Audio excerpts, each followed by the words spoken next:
Hi friends, எல்லோரும் எப்படி இருக்கீங்க? Welcome back to my channel Sai Aarthi's vlog.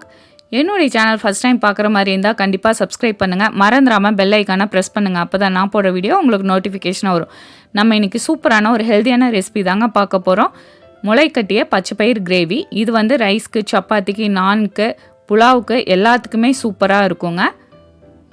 நான் முன்னாடி நாள் 6 மணி நேரம் ஊற வச்சுட்டு ஈவினிங் எடுத்து ஒரு கிளாத்தில் தண்ணியை ட்ரை பண்ணிவிட்டு நல்லா டைட்டாக கட்டி வச்சுருக்கேங்க. பாருங்கள் எவ்வளோ நல்லா முளைப்பு வந்திருக்குதுன்ட்டு. இந்த மாதிரி நல்லா டைட்டாக கட்டி லிட்டை போட்டு நல்லா க்ளோஸ் பண்ணிடணும். அப்போ தான் இப்படி முளைப்பு வரும். பாருங்கள், கிளாத்துக்கு வெளியிலே வந்திருக்கு.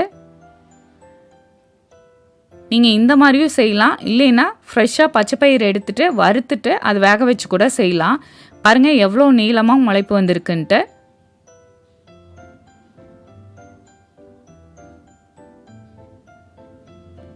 இப்போ இந்த கிரேவிக்கு தேவையானதை அரைச்சிக்கலாங்க. தேங்காய் 1/2 மூடி, சோம்பு 1 ஸ்பூனு, கசகசா, முந்திரி ஒரு 6, இதை தனியாக அரைச்சி எடுத்து வச்சுக்கோங்க. பச்சைப்பயிரை வந்து நம்ம வேக வச்சு எடுத்துக்கலாங்க. நான் 1 கப்பு பச்சைப்பயிறு எடுத்துருக்கேங்க. 2.5 கப்பு தண்ணி ஊற்றிருக்கேன். இது ஒரு 5 விசில் விட்டு எடுத்துக்கலாம்.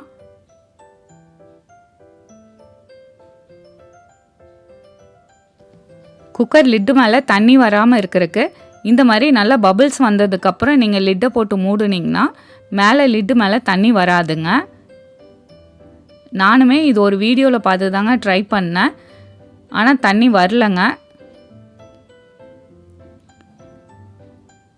நான் 5 விசில் விட்டு எடுத்து பார்க்குறேங்க எப்படி வெந்திருக்குன்ட்டு. பாருங்கள், சூப்பராக வெந்துருச்சு.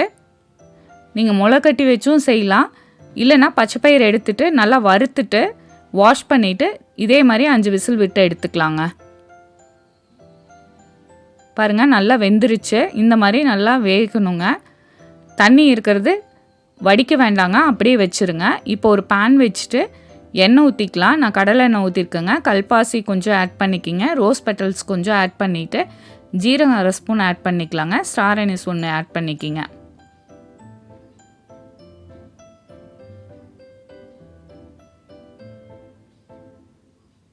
லைட்டாக செவந்ததுக்கப்புறம் நான் பெரிய சைஸ் வெங்காயம் 2 சின்னதாக சாப் பண்ணிவிட்டு ஆட் பண்ணியிருக்கேங்க. இது செய்கிறது ரொம்ப ரொம்ப ஈஸி தாங்க, ரொம்ப ஹெல்த்தி.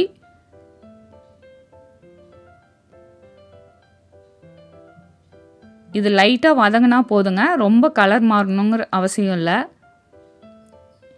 இப்போ சின்ன சைஸ் தக்காளி 1 எடுத்து கட் பண்ணி ஆட் பண்ணிக்கிங்க.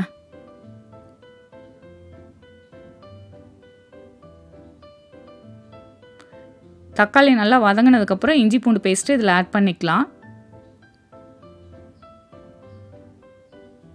இஞ்சி பூண்டு பேஸ்ட்டோட பச்சை வாசனை போனதுக்கப்புறம் நம்ம மசாலாவை ஆட் பண்ணிக்கலாங்க. மஞ்சத்தூள், தனி மிளகாய் தூள் 1 ஸ்பூன் ஆட் பண்ணிக்கிங்க. உங்கள் காரத்துக்கு தகுந்த மாதிரி ஆட் பண்ணிக்கலாம். கொத்தமல்லி பொடி 1.5 ஸ்பூன் ஆட் பண்ணிக்கலாங்க.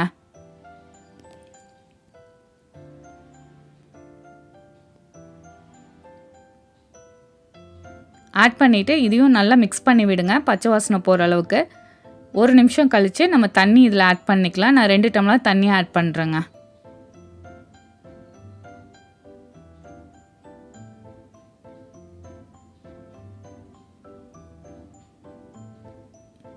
இப்போ நம்ம இதில் கரம் மசால் பொடி 1/2 ஸ்பூனும் தேவையான அளவு உப்பு ஆட் பண்ணிக்கலாம். ஒரு 3 நிமிஷம் லிட்டை போட்டு நல்லா கொதிக்க விடுங்க. அதுக்கப்புறம் நம்ம வேக வச்ச பச்சைப்பயிரை தண்ணியோடு இதில் ஆட் பண்ணிக்கலாங்க.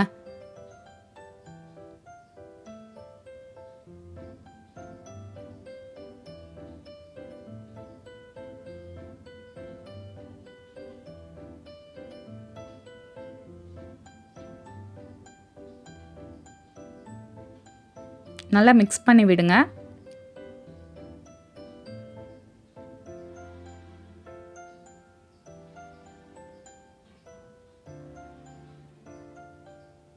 லிட்டை போட்டு நல்லா பபிள்ஸ் வந்ததுக்கப்புறம் நம்ம அரைச்சி வச்ச பேஸ்ட்டு இதில் ஊற்றிக்கலாங்க. எண்ணெய் பாருங்கள் லைட்டாக பிரிஞ்சு வந்துருச்சு. இப்போ வந்து நம்ம அரைச்சி வச்ச பேஸ்ட்டை இதில் ஊற்றிக்கலாம்.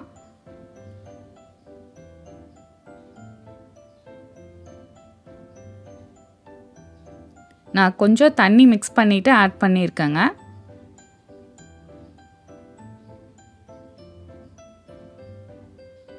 நல்லா மிக்ஸ் பண்ணி விட்டுட்டு லிட்டை போட்டு ஒரு 5 நிமிஷம் விட்டுருங்க. கொஞ்சம் கெட்டியாகட்டும் கிரேவி மாதிரி.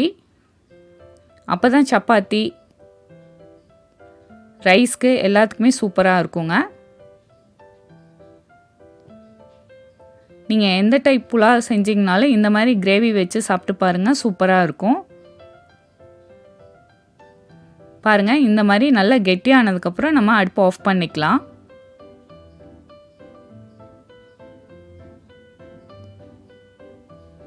ஃபைனலாக கொத்தமல்லி எல்லாம் ஆட் பண்ணிக்கலாங்க. நான் இன்றைக்கி ரைஸோடு சர்வ் பண்ணுறேங்க. நீங்கள் சப்பாத்தி, நான், தோசை, புலாவ் எல்லாத்துக்குமே இது சூப்பராக இருக்கும். மேலே ஒரு ஸ்பூன் நெய் ஊற்றி சர்வ் பண்ணுங்கள். சூப்பரான ஹெல்த்தியான நம்மளோட பச்சைப்பயிறு கிரேவி ரெடி ஆயிடுச்சு. கண்டிப்பாக இது உங்கள் வீட்டில் ட்ரை பண்ணி பார்த்துட்டு உங்கள் ஃப்ரெண்ட்ஸ்க்கு ஷேர் பண்ணுங்கள். என்னுடைய channel Sai Aarthi's vlog like பண்ணுங்கள், ஷேர் பண்ணுங்கள், சப்ஸ்கிரைப் பண்ணுங்கள். மறந்துடாமல் பெல் ஐக்கானை ப்ரெஸ் பண்ணுங்கள். அப்போ தான் நான் போடுற வீடியோ உங்களுக்கு நோட்டிஃபிகேஷனாக வரும். இன்னொரு இன்ட்ரெஸ்டிங்கான ஹெல்த்தியான ரெசிபிலாம் உங்களை மீட் பண்ணுறேன். Thank you so much. Have a good day.